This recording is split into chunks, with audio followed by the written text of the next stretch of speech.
Hello everyone, welcome back to my channel, or welcome if you're new. My name is Jenny and I am so happy you're here. And today we are going to be chatting about all of the books that I read in August and September. I know this wrap up is a bit late. What's new? I'm always late with stuff. It's okay, it's fine, we'll just keep pushing. Wrap ups are some of my favorite videos to watch on BookTube, so I'm so excited to show you guys all the different books that I read. Read some good ones, read some okay ones, so we've got a good mixed bag here. And I finally feel like I am out of my literally 2-year-long reading slump. I'm not back to where I was maybe like 3 years ago. I was reading so much, but I am back to reading regularly, which makes me so happy. So we're just gonna go in order of when I read the book, and we'll start in August. So the first book I read in August was Atmosphere by Taylor Jenkins Reid, and I rated this a 3.5 stars. So this is about Joan, who is an astronaut, and she is working with NASA's space program, and I believe this takes place in the 80s.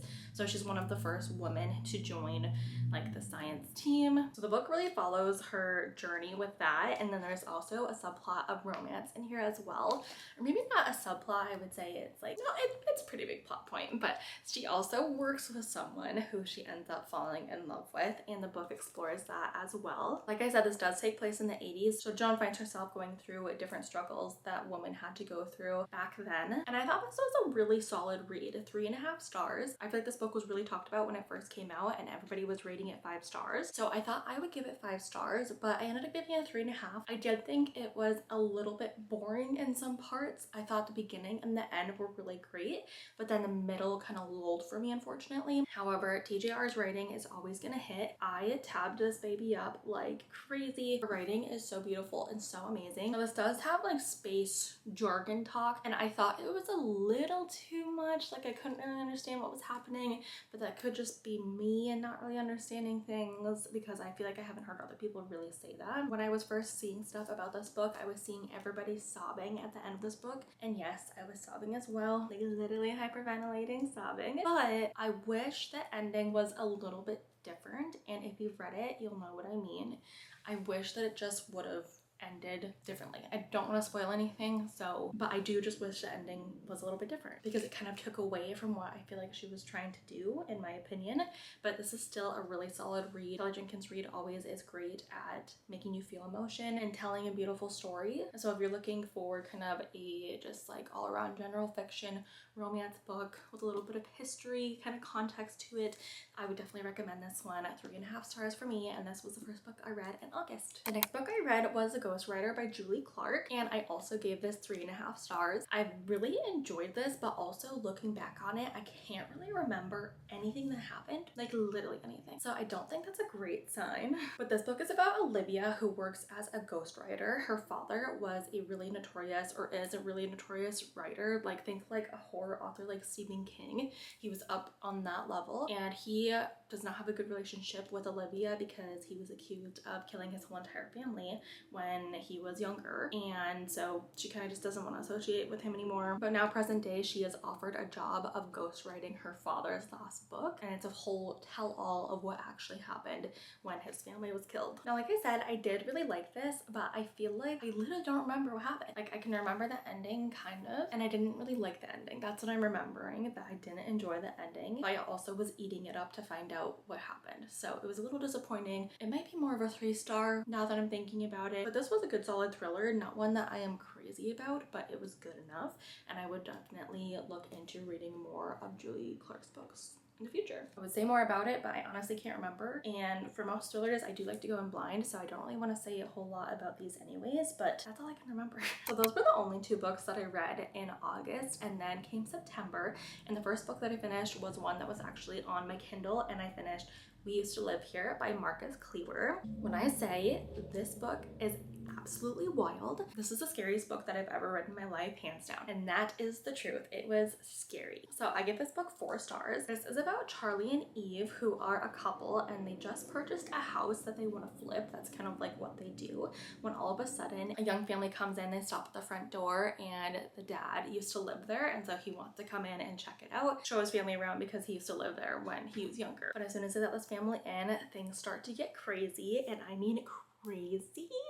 This book is literally wild. There are Reddit threads and deep rabbit holes that you can go down. Looking back on it, it's just so good. But the reason I did not give it more than a 4-star was again because of the ending. And I think people could either like really like how it ended or really not. And I feel like I'm in the camp of really not, just because I just couldn't believe it ended where it did and there was not more to it. This book is literally crazy, so scary, so spooky. I would highly recommend.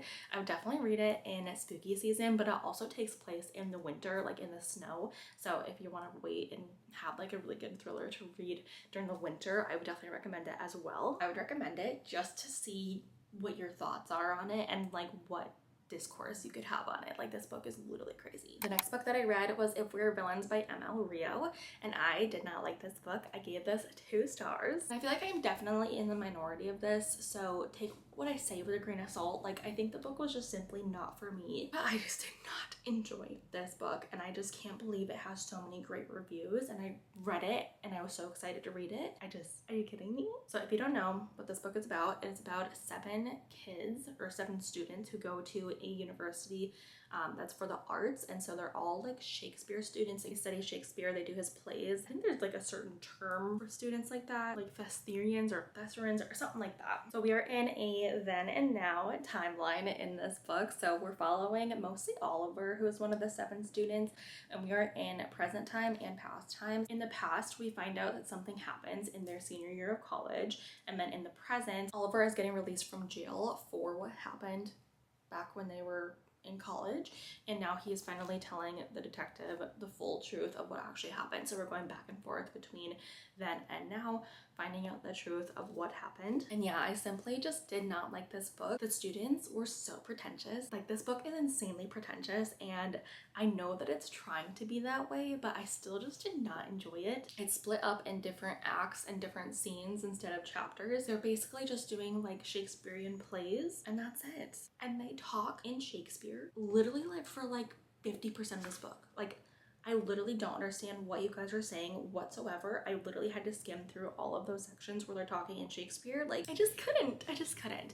And so this is supposed to be like a dark academia. Like, I was super excited to read it in September to get into that dark fall mood, but this is not dark at all. I just figured it would be more dark, but it really wasn't. I thought it'd be more mysterious, but it's like the mystery happens and then they forget all about it, and then they like come back to it at the very end. I don't know. I hated all of these characters, hated this story, and yeah, I just did not like it. So we're gonna put this one away. But the next book I did very much like, and that is The Very Secret Society of Irregular Witches by Sanku Mandana. And this book was 4 stinking stars. This is the sweetest warm hug of a book that I have ever read. Found family in this, the coziness, it was just so good. So this follows a witch named Mika, and she is trying to hide her powers because it's not like a thing where she lives that witches are just like everywhere and are part of normal society.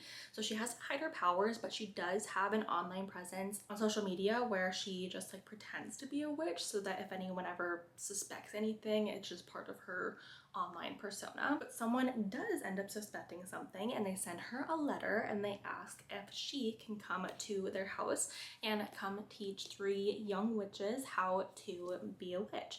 So she goes and figures it out from there, and this is literally like the sweetest book ever. It's such a short, quick read and so good for this time of year. It's just so sweet and cozy. Like, it just made me feel so warm inside. And again, the found family with like the kids and everybody else who's there at the house and like with Mika, it's just so sweet. It reminded me of like a really whimsical and a little bit lighter like Practical Magic is kind of what I was thinking. But I would say if you don't get to this one like in October, you can definitely read this all throughout the fall. Like, I would say all the way up until the new year. This does span over the holidays. I just highly recommend this one. It was so cute and so cozy. Next up, we have Listen for the Lie by Amy Tintera, and this is a thriller, and it was so stinking good. This is 4 stars. So this is like a reality TV like popcorn thriller, I would say. Like, this one isn't like super dark and scary. I would say this is more light, really fun, easy to read type of thriller, and I really enjoyed it. At first, I was really not having it. I was like, this main character is super annoying and super cringy and super pick-me, and I still somewhat agree with that. But as the story went on, I just thought it was so good, and this does have a podcast element as well, which is why we have the headphones on the cover. And I feel like people are kind of like sick of podcasts and thrillers, but I really enjoy it. So whenever a book has it, I just eat it right up. This is about Lucy, who is from a small town in Texas, and her best friend was Sabby. One night she is found walking home covered in Sabby's blood, and Sabby is dead, and so everyone thinks that Lucy killed her, but Lucy cannot remember anything from that night. So she moves on with her life. She moves to LA. So she's trying to move on and leave that life behind her. When the podcast Listen for the Lie comes out and is doing a story about Sabby's murder. So she goes back to Texas, tries to figure it all out, what really happened that night. She ends up working and pieces the puzzle together with the help of the podcast. Like I said, this was it just felt like a reality TV show because it was so juicy, and like the webs of this small town and like who's been with who, and like it was just juicy and fun. And I think I read this in like 2 days maybe. I just thought this was really good and highly recommend if you're trying to get out of a reading slump, because I feel like you just will not be able to put this book down. And yeah, I love this. The second to last book that I read in September was Don't Let Him In by Lisa Jewell. This is my second Lisa Jewell book ever. I read None of This Is True a couple years ago whenever it came out, and I was obsessed with that book. That is a 5-star thriller for me, so I was super excited to read this one. And I really enjoyed this as well. This is also a 4-star thriller for me. It takes a lot for me to rank them really high, but this was really great as well. I feel like this one you should definitely go in as blind as you can, but I will say you are following 4 different perspectives. You're following a couple women and this guy, and they're all connected in each other's lives, but you just don't know how until you get further and further along in the book and the puzzle pieces just start coming together. And I honestly don't really want to say anything more about this because, again, I think thriller books are best when you do go in completely blind. I wouldn't even read the inside flap of this book. Like, don't read anything, just go into it knowing nothing. I really enjoyed this. I could not put it down. I just had to know what was happening next. That's all I really want to say. I know, kind of boring, but I just want you to know that I recommend this book and I don't want to say much else about it. And finally, the last book that I read in the month of September, and the last one for this video, is Butcher and Blackbird by Bryn Weaver. This is like one of those books that I thought I would never get off of my physical TBR, so I'm happy that I finally read it. I gave this book 3 stars. This is about Rowan and Sloan, who partake in killing other serial killers. They're rival killers, but they end up having an annual competition where they try to kill the person that they're targeting first, and whoever gets there first wins. So that's kind of what the story is about. And then of course the romance ensues from there. I enjoyed this book. I didn't love it. I would say I liked the beginning and the end a lot more than the middle. Again, it kind of really lulled for me. I just thought it was super insta-lovey, and you just didn't really get to see them form their relationship that much. There were a lot of time jumps, and then the plot was just like kind of boring, which I feel like you wouldn't expect like a serial killer romance to be kind of boring, but it was, unfortunately. Until the end. I would say the end got more interesting. But yeah, just kind of insta-lovey, a little bit boring. I was hoping for more from the plot itself. And this is spicy. Different spice than I'm used to. So if you like that, that is in here for sure. So I didn't love it, but didn't hate it. It was okay. I think I'd recommend it, but I don't know if I'm going to continue with the series.